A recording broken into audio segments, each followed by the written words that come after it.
استثمار النخل ليس له مثيل. بص بنتي، ليس له مثيل في العالم. بمعنى ايه؟ في العوائد تقصد ولا في العوائد بتاعته. في العوائد. اللي عنده 5 فدادين نخل، بص يا بنتي، بص بنتي، 5 فدادين نخل مثلا يعني بكام؟ مثلا قول لنا كده دراسه جدوى يا دكتور.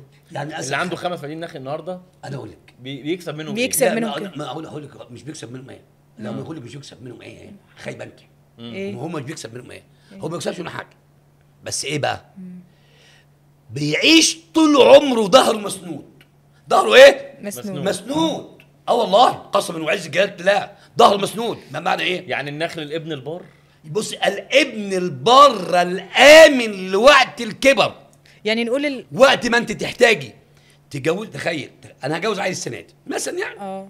ماشي فلوس صرفتهم يا ستي.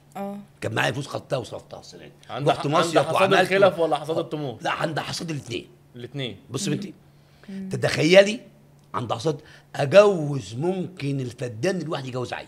ما شاء الله. يجوز عيل فدانين مثلا. قولي هجوز عيل 5 فدادين. ده انتاج سنه. هجيب سنه. انتاج سنه. هجيب له شقه وعربيه واجوز واحده اموره. واحده اموره. اشمعنى اموره بقى؟ واحده بنت حلال يعني.